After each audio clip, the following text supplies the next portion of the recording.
first question to you would be the Financial Crisis Inquiry Commission. What are you hoping to accomplish here today? It's all about the rating agencies. Well, in the big picture, we want to give the American people a better sense of how our financial system came near collapse. And look, at the rating agencies, it was a disaster. 90% of what they rated in 2007 was reduced to junk status. Investors lost massive amounts of money. And the rating agency model was clearly a broken model.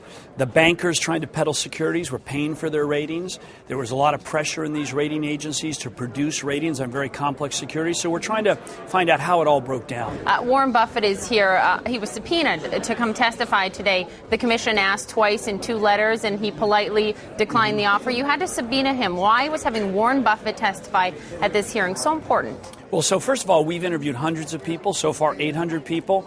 We think it's a national service to give testimony, to give input to this commission, so no one is exempt, whether high or low station. And subpoenas are just the legal way that we have people come who would prefer not to. Mr. Buffett is important because he clearly was a big participant in the financial markets, but he was also the biggest shareholder of Moody's.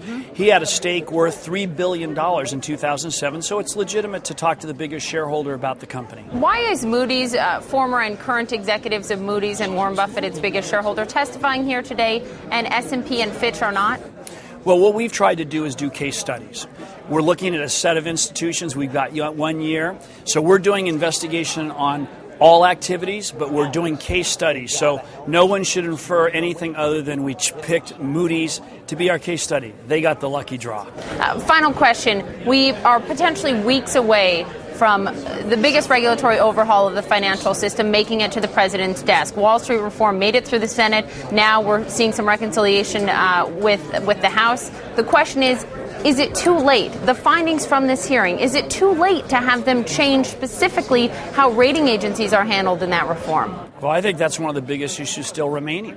For example, the Senate bill has a very dramatic amendment from Senator Franken that would take away from the issuers the right to pick who does their ratings. We hope hearings like this will shed light on this issue. This issue is still very much alive. Your biggest hope from these hearings, because there are those that argue, look at the Goldman Sachs hearings just a few weeks ago, it's a lot of political grandstanding. How useful are these hearings? Well, we're charged with putting out a report in December to the American people. We hope we are writing for history, but also we hope that we will give people a better understanding about this disaster. 27 million people out of work, millions who have lost their homes. This was not a small thing. The country is